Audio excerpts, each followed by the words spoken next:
do you ever get your list checked off? Like, do you ever like exhaust your list of things that you need to do?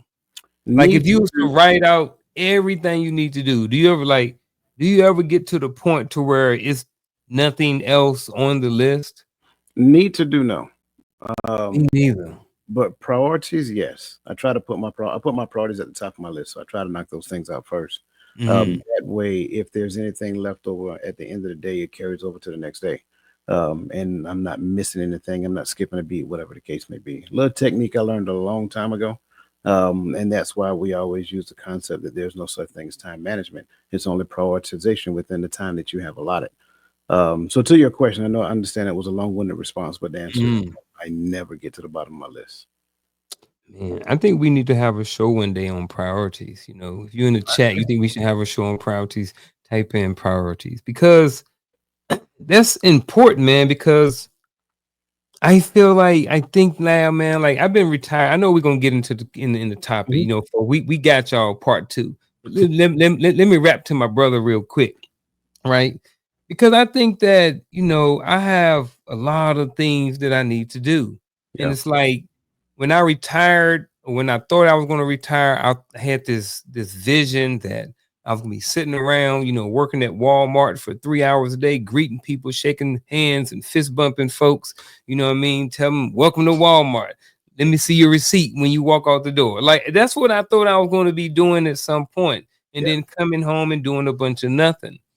But what happened was I found a purpose and I found a reason to live, and I don't know. It's just like now everything is like something else that I want to do or need to do. And some of them are like household chores, upgrades, and then certain things take certain amount of time. So I may put them to the side and work on something else. But because when you come home from work, sometimes you got what 3, 4, 5 good hours. If you working a 9 to 5 or something like that, and then you got to get up and this Groundhog Day all over again. So, sometimes my prioritization is good, and sometimes it's not as good. So I think that having a conversation like that would be helpful to me. I'm gonna be selfish, but I think it would be helpful to anybody who had a conversation about priorities and what they look like and when to prioritize what and how. yeah. I don't disagree with that, and I would tell Mhm. you, like everything you said is true. Except I never wanted to work at Walmart. I'm gonna be honest with you. Where you want to work? I, I don't know. I think Walmart greeter. no, absolutely not. I think for me, in my mind, I always wanted to be a contractor. Mm. I never wanted to be a DA civilian. I was like, you know what? Let me do the government contracting thing, and that's kind of like what I did.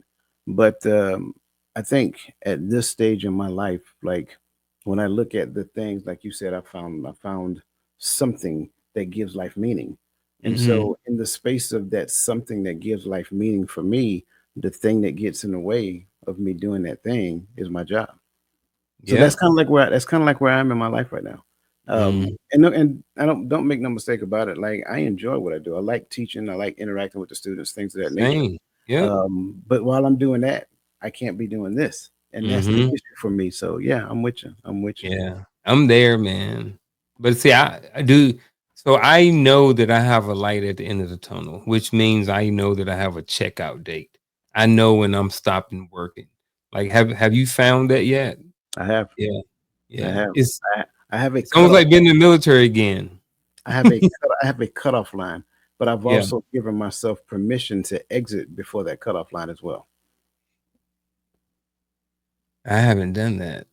I haven't thought about that. Yeah. But it is something I'm open to. Yeah. I told my brother one day probably a month or so ago. I was like, bro, I sent him some fake money in my hand. And I was like, bro, let's go buy the compound. He was like, bro, he asked me, did I quit my job?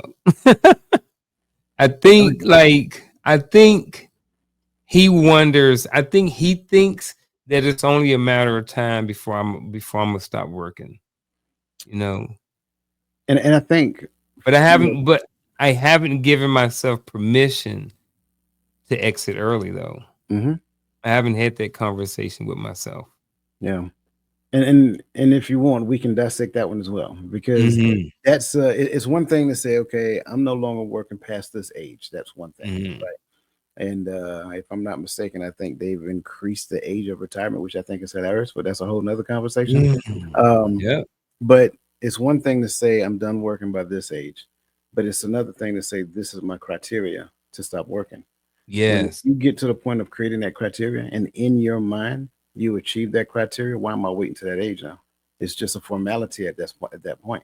So that's Mm. that, that's just how my mind works. And again, you know, once you give yourself that permission, it's like going to work feels different. Mhm. Yeah, I mean, I'm here. I'm gonna do what I said I'm gonna do, but Mhm. there's certain things that ain't gonna happen. Yeah. Certain ways you ain't gonna talk to me. I'm just gonna be honest with you. I'm put it out there like that Like a chunk of deuce on you any moment at any moment. At and any, won't bat an eye. right. Once you give yourself that permission. And feel good when you put that truck in drive. Yeah. And not even worry about nothing else. Yeah, man. Absolutely. I don't think a lot of people get here, man. No, no. But you know what we did not do? We What's did that? not acknowledge the lavish chat on Oh social man. media. And for that reason, we're at the 9-minute mark and we owe you an apology. So, that being said, we want to make sure that you guys know that we appreciate you. We value you. You are a functional part of every conversation that we have. So, again, thank you for being here with us on this evening. Again, and we're looking for two things. The Mhm. first thing, we're looking forward to the value that you're going to add in the chat. But I'm also curious about what you learned about yourself based upon your homework assignment the last time, because Mm. that was interesting. So if you don't mind, as we start to crank this conversation up, just kind of type in the chat, let us know what you learned about yourself. You don't have to be explicit details or anything of that nature. Just a couple of sentences, a couple of words, whatever the case may be, that kind of sums up what you learned about yourself when doing that exercise that we gave you guys the last time. So that being said, my friend, are you ready to get this party started? I am, man. I am so ready for part two. Well, and this is the thing. I'm not going to do anything formal, not no formal introduction reading. We're just going to kind Mhm. of jump right into it because we Yeah. covered a few things, and I want to make sure that we kind of, for people who are just now getting this, and this part two is actually their part one. I want to give them a rehash so that they can make sure that they go back and watch part one, because part one, I believe, was really, really good. So the focus of this conversation is all about the one habit that you must break. And so we started off and we had a question, and I kind of introduced during the introduction about what is meant by limiting beliefs.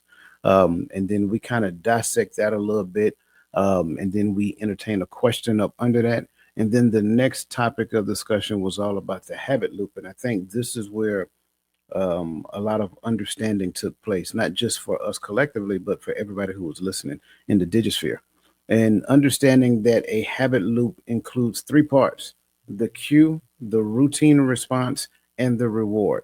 And so we kind of talked about that and unpacked that a great deal. And then we started talking about ourselves, reflecting on our personal habits and relationships. And we kind of revealed some things about ourselves in that conversation. I think it was interesting how, when we talked about those things, as you listen, you could have heard the habit loops um, that were actually utilized during that time, and some of the adjustments that we made, whether we changed the cue or whether we changed the routine in order to attempt to strengthen the relationship, or in some cases, the relationship failed, and it is what it is. So I think this is important because now we get to dive into shifting perspectives on relationship habits. Now, I think this is interesting because I don't know about you. No one ever really talked to me about relationship habits ever in my life. So, if you will, and this is before the first question, I just kind of want to throw this out there. Like, what would you believe is a relationship habit? And if you would be so kind, give me like a good relationship habit versus a bad relationship habit. Um. Ooh, this is a good one. Shifting perspectives on relationships. Well, I think so. Are we talking about like a love relationship between like a couple or just relationships in general, or does it matter? I tell you what, you choose one and I take the other one. How about that? Okay, I'm gonna choose the relationships. So I think one good habit. that people have in relationships? So you saying you want something good and something, or something maybe positive and something negative when Yeah, it comes to a relationship habit. do a comparison. Like if Okay. you was to give me a relationship habit, show me what a positive relationship habit look like versus that negative relationship habit. Okay. All right. So a positive relationship habit would be something as simple as men shall.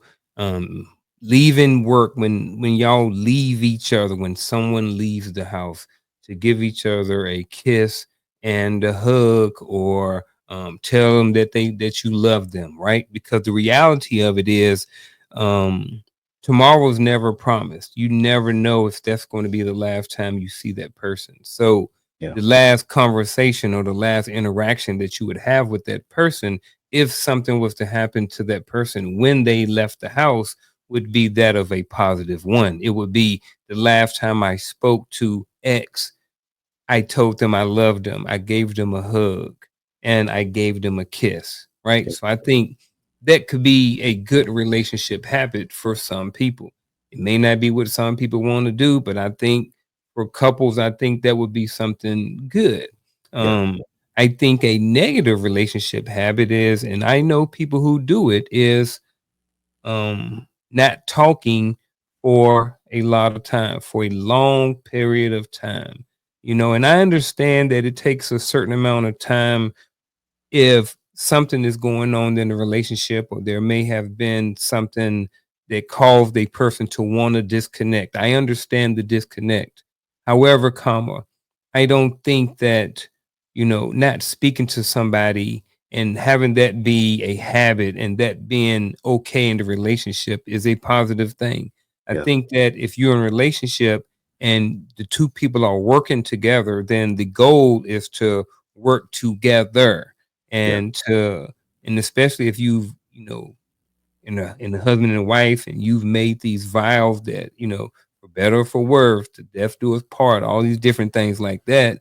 Well, if you're not speaking to each other for 5 days, look at how many different times someone may have came in and out of the house, out of the bedroom, not being around each other for a certain amount of time. Well, not even saying anything to each other, and I don't practice that. I've never practiced that, but that is something that I have heard plenty of times where people will say in long-term relationships where they will go an extended amount of time without speaking to each other. And I think that's just a negative for the relationship, because again, back to the positive part, when that person, if something was to happen to that person, you haven't spoken to them in 3 days, yeah, and the last word you said was kiss my butt, and you slammed the door, and y'all hadn't spoken in 3 days, and then something happens to that person, that's the last interaction that you've had with that person that you claim, or that you took vows to, the person that you said you love.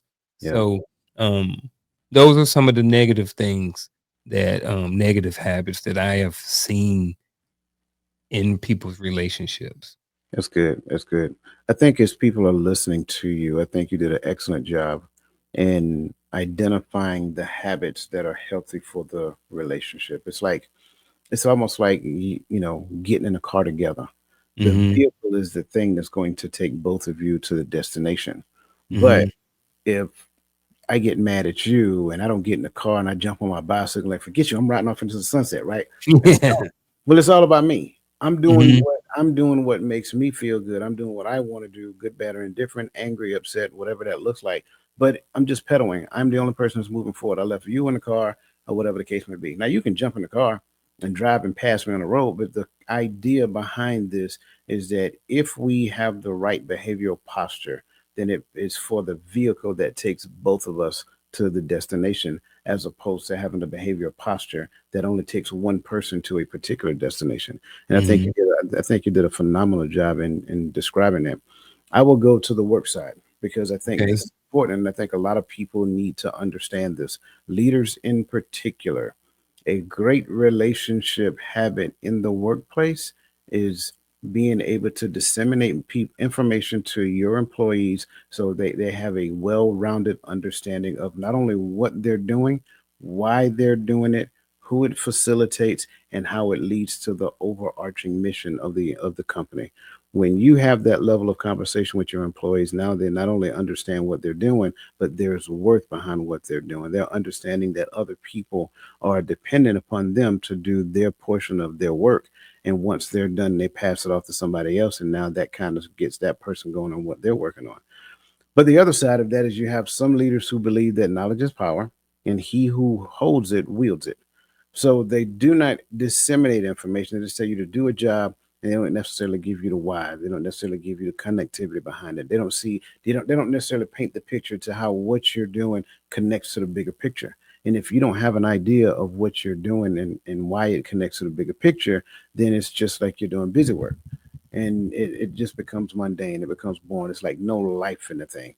So again, getting back to the vehicle is the thing that carries everybody to the same destination. And if we can actually have the behavior posture to where the vehicle is empowered, then it does not take one person and elevate the other person to elevate that person over the other. So that's just kind of like my thoughts in relation to that. Um, and I'm hoping that that made sense across the board as we started talking about relationship habits, because now that kind of helps to paint the picture as we move forward. So, in what ways do you think societal norms have shaped our understanding of conflict in communication and relationships? And I think you started talking about that already. Yeah, I just started talking about it. I think one of the norms is that it's okay to just not talk to somebody for a couple of days. And I I try to get behind, like, I'm honestly right here thinking about how I can see this from a different perspective. How someone, if you're in a chat right now, type in and, you know, give me a different perspective. Show me a positive of not talking to your spouse for 5 days, you know, because I'm interested. I just don't see the benefit of it. Like I said, I see it on social media. I've always heard about it. People talk about it, but I've never understood how you can go that long without talking to somebody, in your own home, so I don't get it. So I guess that's one of the things right there that society norms have shaped this understanding, or people think that it's okay that we can do this.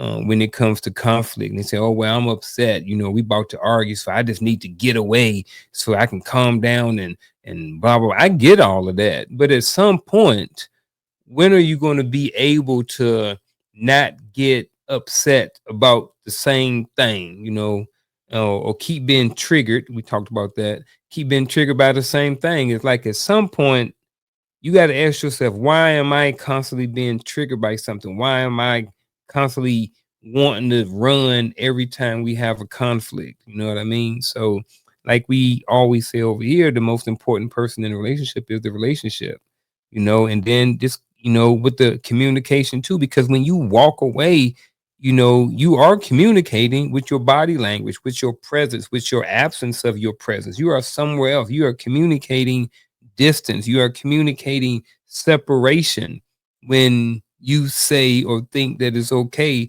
that we don't talk for 5 days. So that's just where I want to put the pin in right now. I know as you talk about and as I think about it more, I would definitely be able to come up with another societal norm, um, because I don't want to just talk about the distance, because that's not everybody. So after you, brother.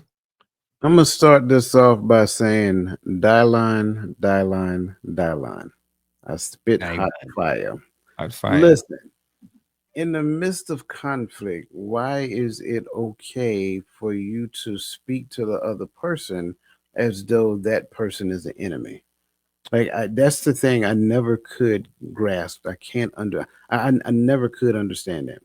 And then once you open that door, when they respond in kind, now you play the victim. Now it's like, oh well, you're raising your voice at me, but you did it first. Yeah. And I'm not saying the response is innocent. That's not what I'm saying. Mhm. I'm saying in the midst of it, like, conflict is a natural part of relationship.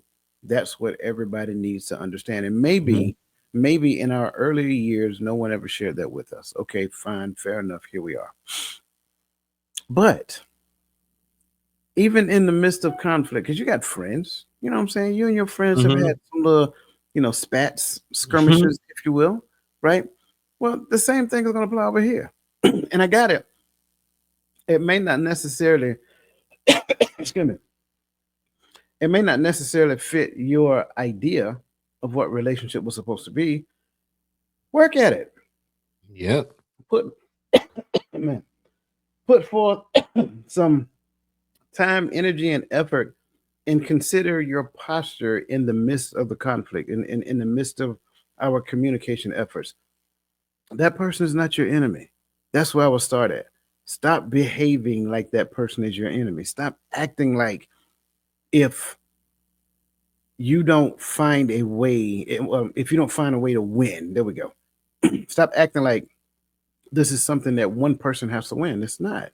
Because even in the midst of conflict and communication happening within the conflict, you may win and lose at the same time. That's the part we have to digest. Winning during conflict is really you losing, not necessarily winning. A win during the conflict is where both of you come to the understanding of what went wrong and how we can do things better moving forward. So I want to kind of put that out there because I think that's the thing, especially when it comes down to shifting perspectives, right? That's the thing I want to start off with. Conflict is natural. We can't run from conflict, you can't hide from it. But it's how we behave in the midst of conflict that identifies that we're in a relationship. But sometimes, a lot of times, most times even, I don't think a majority of the people when they meet conflict, they behave like, hey, we're a team. They don't behave like we're a team. They behave like, hey, we're in the opposition. We're trying to win this game against one another when it comes down to conflict, and that's the thing that I struggle with. Like, sure, storming is a thing, and if you understand the stages of team development, storming is going to happen. But when storming happens, if you find a way to actually gain understanding in the storming phase and then grow and develop from there, both of you while remaining in the car, not jumping out the car and getting on your bicycle and riding off into the sunset, right? And if you're talking about riding a bike, if you don't do that right there, you're not doing it right. You have to do that right there when you're riding a bike, right? If you find a way to stay in the car during the midst of this conflict so that what you're talking about is for the car, adds value to the car so that the car performs better, regardless of whatever the weather looks like outside, then that is the result, in my opinion, of a well postured behavior when it comes down to conflict in a relationship. Bro, that car analogy was spot on. I like Really, the bike though. I did the car for the bike. I had to do the bike. yeah, yeah. I like that analogy was spot on, man. I like that. Um, I was listening, and while I was listening, I reread the question, right? And then I had to change my answer. So the question is, in what ways do you think societal norms have shaped our understanding of conflict and communication in relationships? I think it has shaped our understanding of conflict and communication relationships in the fact that people think that all forms of communication is okay. I think people think that this is who I am, accept me for who I am. I'm not changes. This is how I communicate. I don't communicate any other type of way. And I think that with this mindset that all forms of communication is okay, I think it causes a lot of problems with communication in relationships. Because if I say that, hey, coach, this is how I communicate, and we're in a relationship, it's like where we are in a relationship because we work together. We're colleagues, we're homeboys, we're wolf packs, all these different things. We have that type of relationship, and I think that if I'm like, hey, coach, this is who I am, accept me for who I am. If he chooses to rock with me, that's fine. However, that's not going to work. That type of attitude is not going to work with everybody.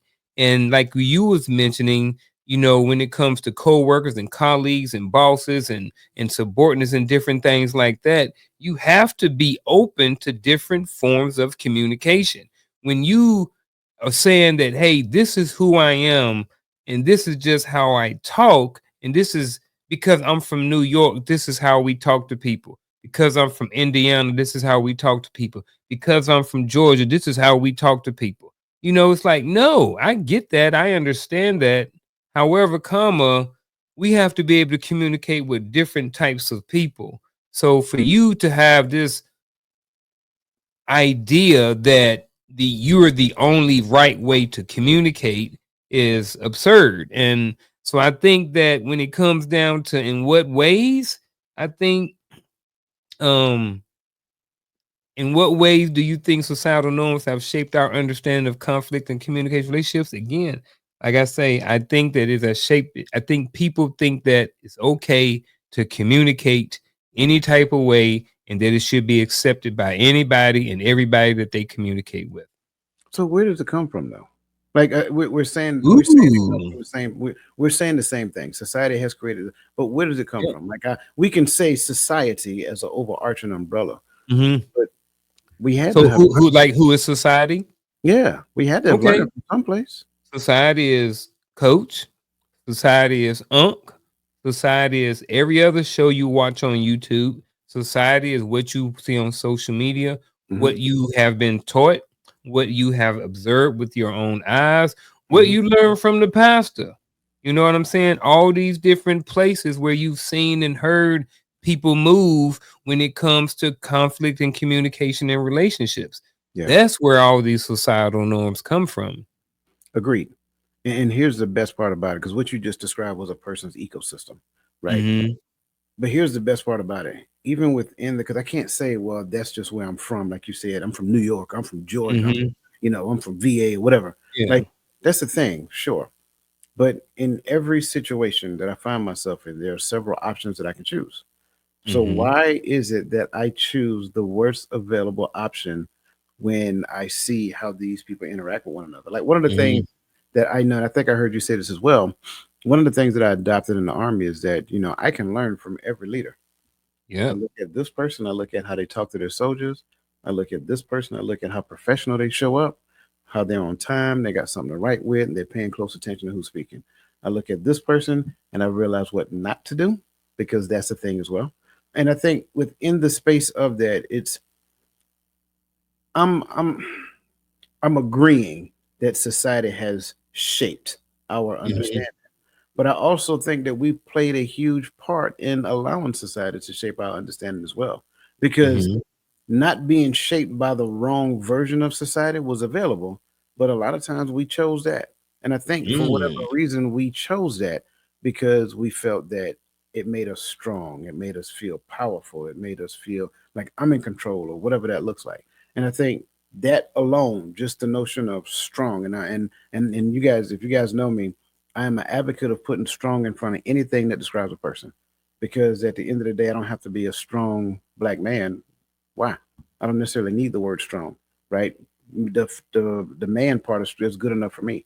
Even when I describe myself as black man, I don't necessarily need to do that either. Like I'm a man, that's good enough. Let that Mhm. be good enough. Let's be okay with that. Same thing with women. You don't have to describe yourself as a strong woman.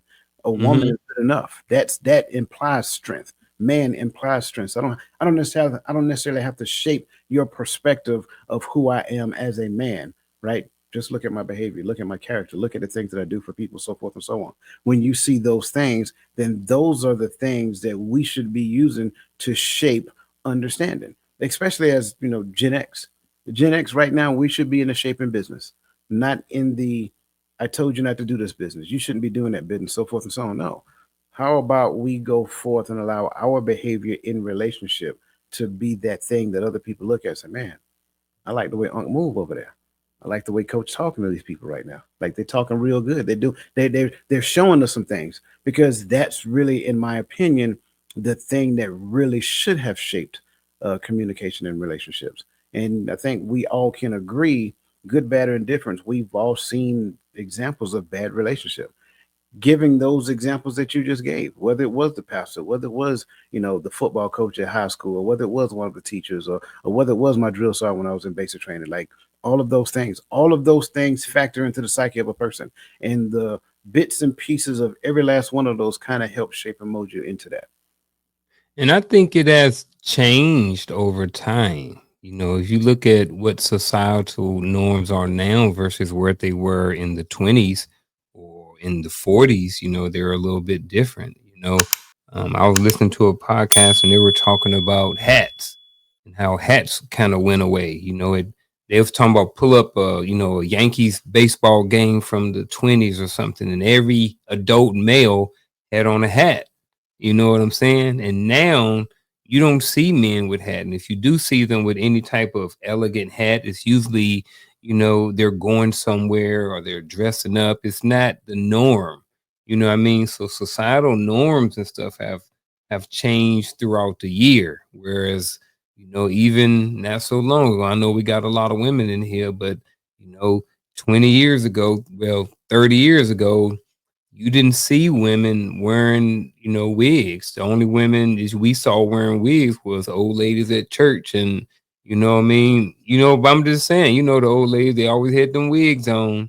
But now society has changed and now we see everybody. You see elementary kids already with extensions and stuff. So societal norms have always changed, and we kind of adjust with them. But how things change affects how we communicate and how we deal with conflict and stuff like that too. Yeah. And speaking of how we communicate and how we deal with conflict, and I go back to what I said about the whole strong peace and power and Hmm. control and all of that. Like, I think what we have to understand is that vulnerability is huge when it comes down to being in a conflicting situation, and then getting to the point of resolve. So, what role do you believe vulnerability plays in breaking negative relationship habits? And how can we encourage a culture that embraces openness and emotional intelligence? Well, this is a whole bunch to unpack right here. I mean, just the whole first part before the comma is a whole question. So I'm gonna start right there. What role do you believe vulnerability plays in breaking negative relationship habits? I think that, let's go back to the example about that I used earlier about that negative relationship habit. And when people accept that we can't talk for that we're not going to talk for 5 days. I think, if both people are working on themselves or someone is working on themselves and they like, hey, look, they come to the table and they be vulnerable. And they look, I love you. I want to be with you. This is ineffective if we want to push forward with our relationship. It takes a lot to do that, especially if you're the person that may not want to talk, and or if you're that person who don't want to talk. Actually, either way, you know what I mean. When you're vulnerable in that situation, you say, "Look, we need to have a conversation. We need to figure out something." Like that's being vulnerable. I think anytime you're being vulnerable like that, and you're looking to try to better the relationship, it can add so much value to the overall relationship again. So I think that's very important. Um, how can we encourage a culture that embraces openness? I don't know because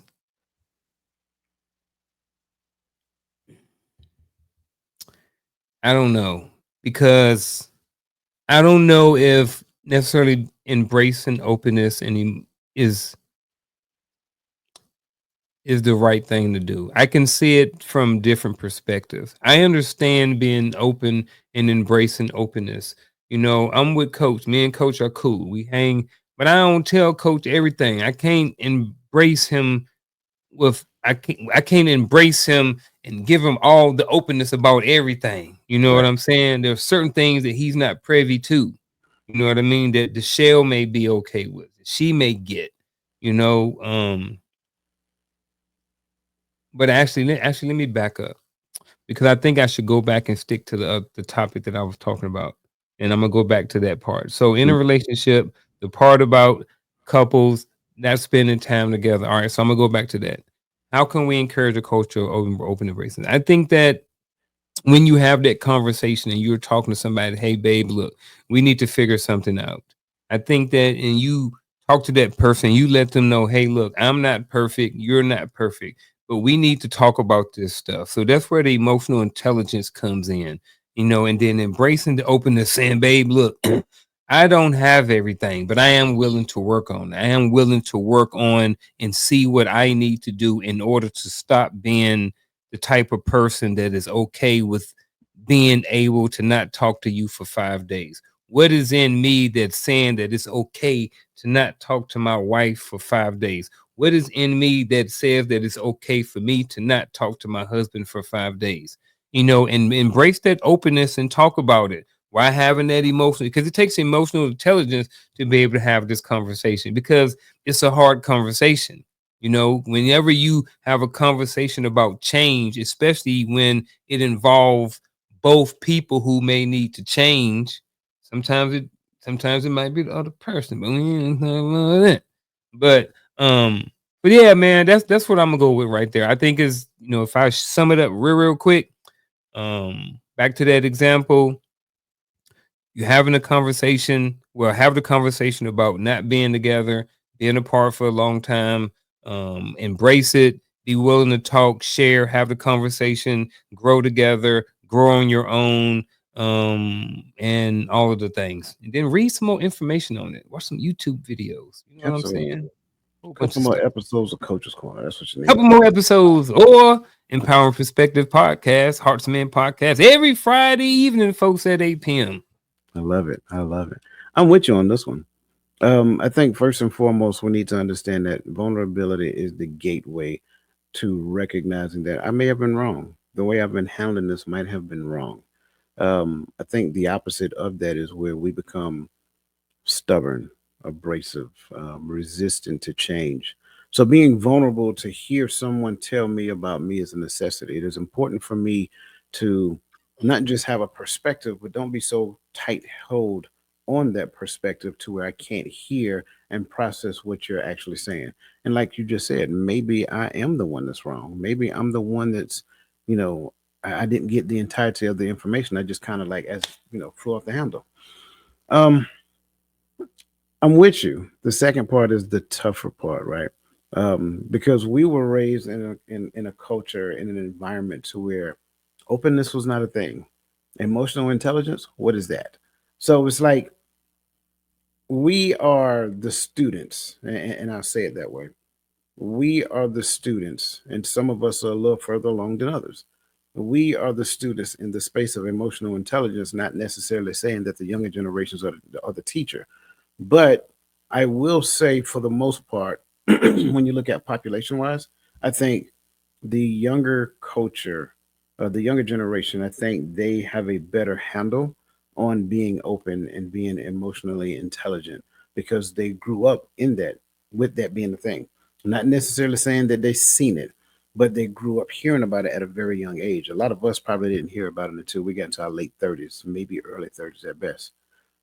So when you look at how can we encourage a culture that has been doing a thing since they know that they've been doing a thing and we learn the thing later on in life by helping them to understand, in my opinion, that number one, we did not grow up being open. We did not grow up being emotionally intelligent. This is something that we had to learn right around the middle of our lifespan. But then, by that same token, I think a large portion of our life leading up to that, we had a lot to reflect on to see where we could have done some things differently. And because of vulnerability, we were open to recognizing and accepting that as a thing. So it's not that we're saying that we're better at it than them. It's not that we're saying that we're more equipped. We're saying we did a lot of things wrong in the past that we could look at and say, yep, I did that wrong. Yep, I did not know how to do that. Yep, someone did not teach me and I had to learn by beating my head up against a brick wall until I realized that it was wrong. Then I got to the point of understanding, like, hey, there's another way of doing this. It's a different way. It's multiple ways of doing this. So now encouraging them is not instructing them and putting them under your thumb and making them obey your every command. No, it's encouraging them by saying, hey, you know what? I get it. I understand that because trust me, I have the experience to reflect and I handle it wrong. But I understand that a lot of what you're doing right now is difficult, right? It's not, it's challenging. I'll say it that way. It's challenging. It's not impossible, but it's challenging. And if you allow, right? If you allow, I like to partner with you to help you get beyond that hurdle. And I think That's what encouragement looks like. Encouragement looks like partnership with the younger generation who embraces openness and emotional intelligence, understanding that their perspective is as important as ours. Sometimes we got to hear what they're saying so that we can see it from a different lens. It would have been amazing at the ages of 20, 25 years old if my, and I'm just using this as an example, if a 50, 60-year-old gentleman would actually hear what it was I was trying to say instead of saying, "Boy, you're doing it wrong. Let me tell you how you're supposed to do it." So it's and I think all of us had that experience. Every man right around our age group can say, "Yep, I experienced that. I experienced that." Well, let us not do the same thing. That's what I'm proposition. That's my proposition. Let us not do the same thing. Let's not be that older 50, 60-year-old gentleman that we encountered in our young, in our older teenage years and young adult years, right? Because it made us feel like we thought we was doing something until we met, Mr. Earl. And Mr. Earl kind of showed me, he said, "Yeah, man, you don't know what you're doing over there, young whippersnapper." I'm like, "Okay, got it. So can you tell me what to do?" "Well, you got to figure it out for yourself." "Mr. Earl, you ain't helping. You're not helping, Mr. Earl." And that's my point. I don't want us to be Mr. Earl, right? We need to be that generation that is willing to help. We need to be that generation that says, "Hey, this is where we made it, but I believe you have the ability to go 10 times further than what we've made it, especially if you allow us to help." And that's kind of like how what my response is to that. Yeah, man, I like it. I like it. Man, I almost took us way off topic just now, No, but no, I'm no, no, no, no. uh, You was good. You was no, you was good. You was talking relationship specific, man and woman. Mhm. I was talking relationship. I was talking relationship more broad because Yeah, Mr. Earl could be Miss Hattie Mae, yeah. right? And That's so for cool. the the young ladies heard from Mr. Hattie Mae. Well, Yeah. how do you think the voices of Mr. Earl and Mr. Hattie Mae contribute to the personal relationship? Because what Mr. Earl said, you shouldn't be no punk. Don't let her run Mhm. over you. You know what I'm saying? So now I'm taking Mr. Earl voice in my head and I'm going into my house. I'm like, I ain't gonna be no punk. I understand what you're saying, woman, but listen, this is my house. No, stop. Let's back up. Let's take a beat. Let's take a breath. Yeah. Leave Mr. Earl outside. Put Miss Hattie Mae on the porch, and you two have honest conversations with the focus on understanding. So that's why I say you wasn't way off. I think you were spot Okay. on. We just talked from two different perspectives. Earl and So Hattie. Earl and Hattie Mae, man, everybody know him. Listen, I want to give you guys something real quick. So if you're in the chats, this might be the time that you want to pull out your pen and your piece of paper and write, because I want to give some practical strategies real quick. But and it's only because of time. I want to give some practical strategies, and then we're going to kind of dive into true false. So Ooh. tip number one is that, and these strategies are how you can replace limiting habits. So, step number one is you need to identify your triggers, right?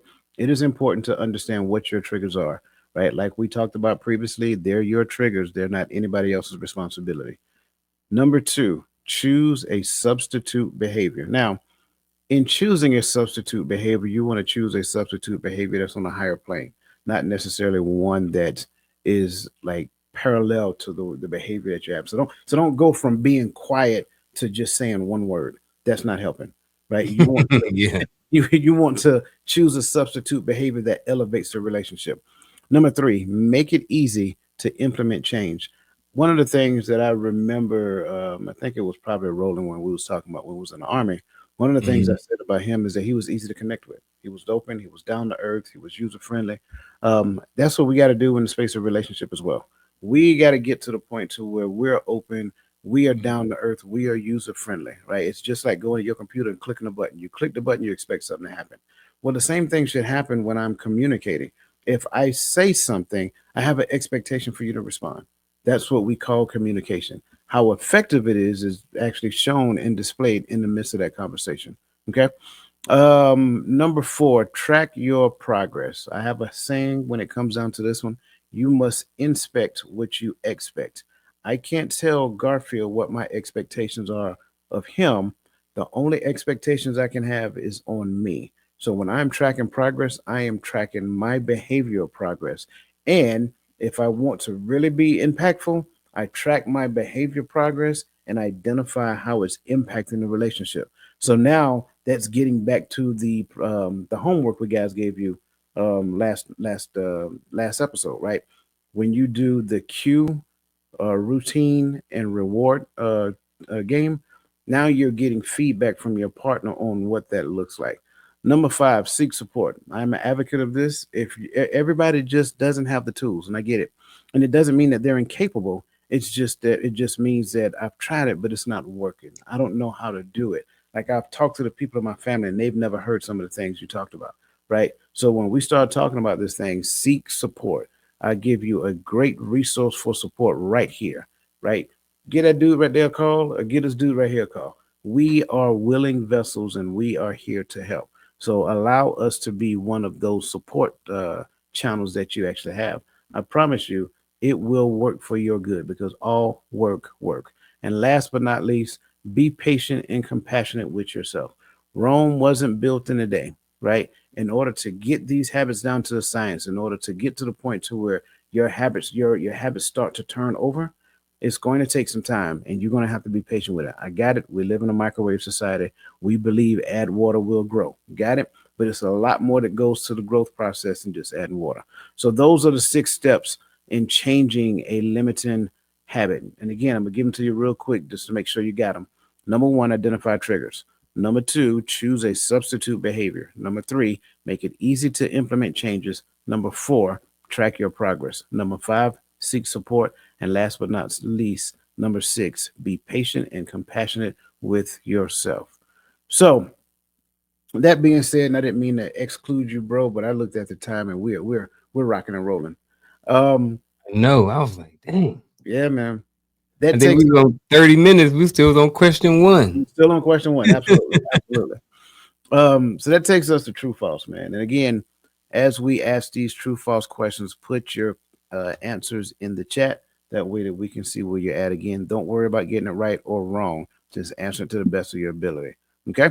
So question number one, recognizing and understanding our limiting habits is often more challenging than changing them, as awareness requires confronting uncomfortable truths about ourselves. Recognizing and understanding our limiting habits is often more challenging than changing them, as awareness requires confronting uncomfortable truths about ourselves. Man, I see it both ways. Like I can see, like for me right now, well, I ain't gonna make it about me, but I see it both ways. I can see where for some people it's more challenging, but I can see for others, you know, it's not. Their hard part is recognizing it, or either for some people, their a hard part for them is recognizing it, but then they can change it easily. And for Mm, some people, I think they can recognize it easily, but it may be hard for them to change. yeah. So I think I don't know what's more. I've never looked at any data on this, but Mhm. I think it's very individualized. But I can see because I don't know what's more challenging. I can't really say what's more challenging to somebody. You know what I'm saying? So I can definitely see it both ways. So mine would be some for true and some for false. I got you. Of course, with that answer, you ain't wrong. Um, I would say, in response to what you're saying, I can see how this would be true. Okay. And here's why I say that: recognizing and understanding our limiting habits. Well, a lot of times our limiting habits are blind spots. We can't see them because we're so conditioned to doing them.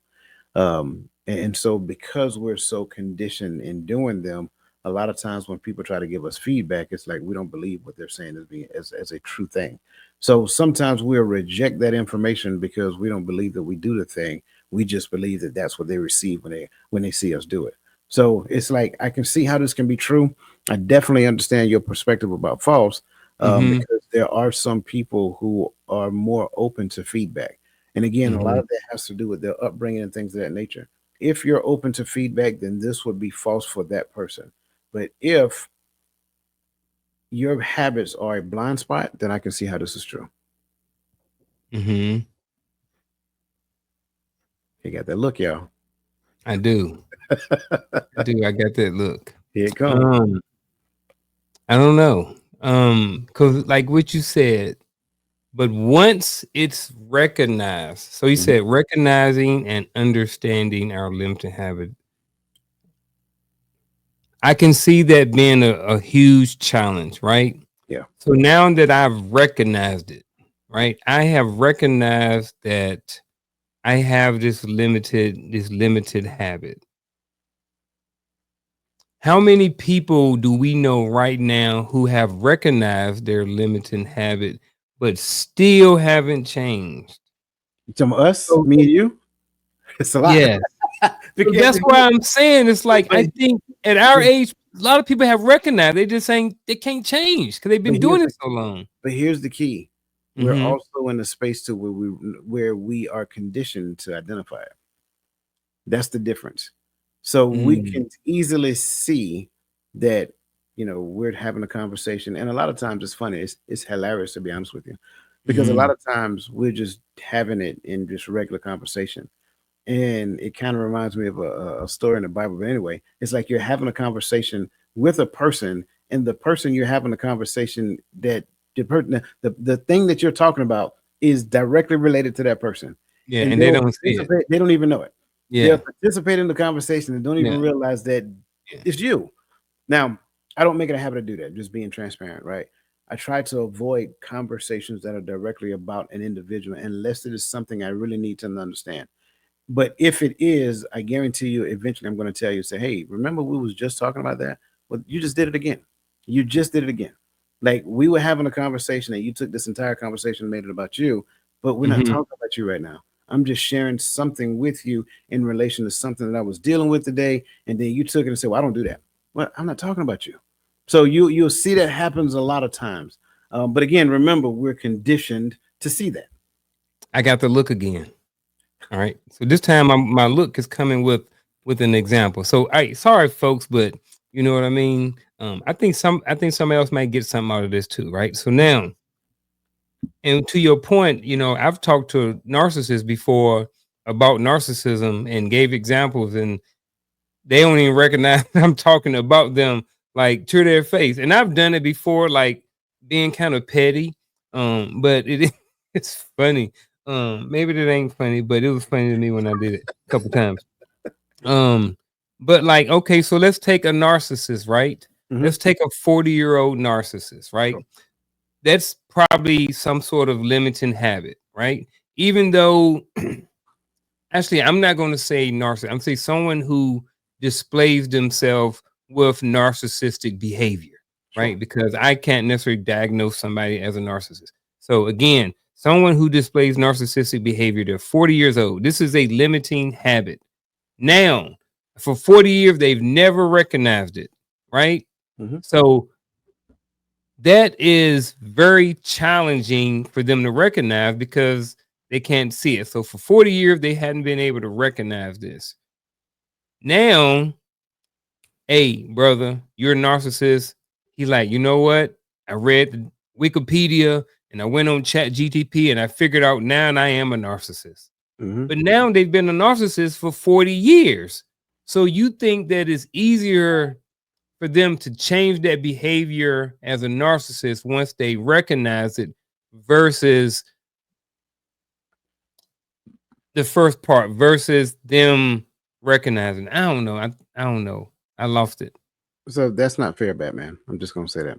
Okay. But let me say this before before I get into Okay. that. I want you guys to notice what he just said. He said that he cannot diagnose a person as being a narcissist.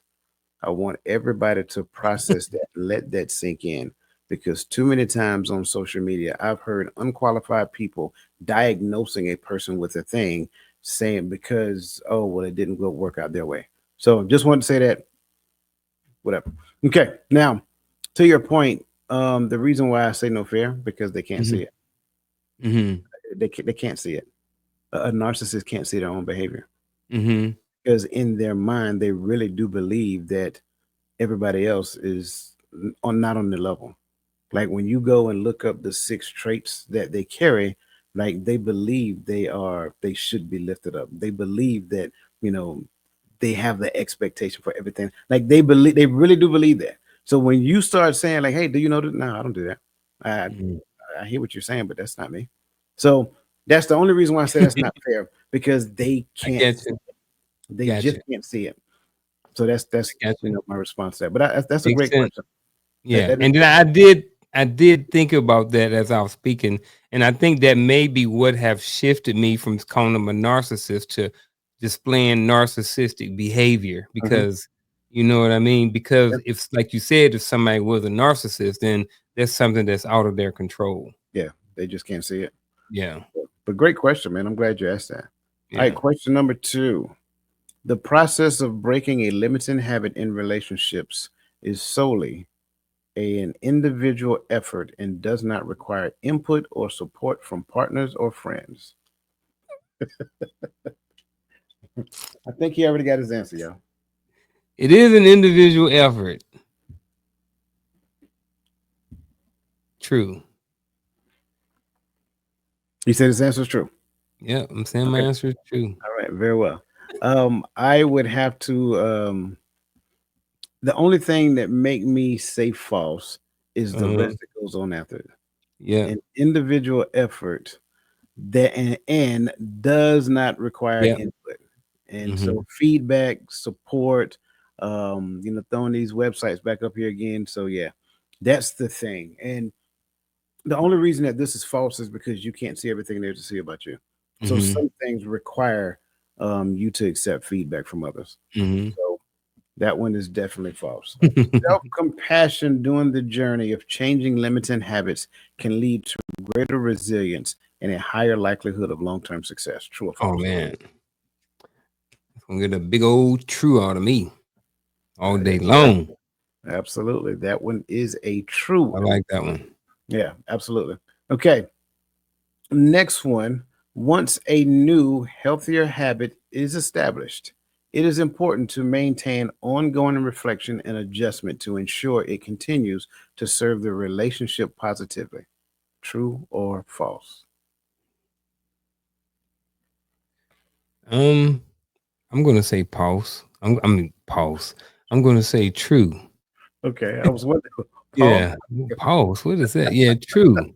Um, yeah, it's all yeah. You gotta keep that reflection. Reflection. That's a must. You gotta keep that going on forever.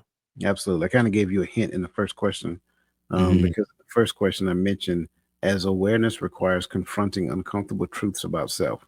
So when Yeah. you go back and look at that one, yeah, absolutely. We must constantly do that reflection because going back to the habits at different echelons, that's how we get to flourishing by doing this over and over again. Okay, last true false question. The impact of societal norms on personal relationship is negligible. Whew. And individuals can easily break limiting habits without considering these external influences. True or false?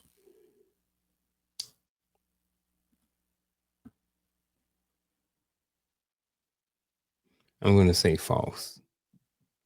I'm going to say I agree with you, sir. That is a 100% false question. I do have some multiple choice, but I'm looking at the time and we're already out an hour.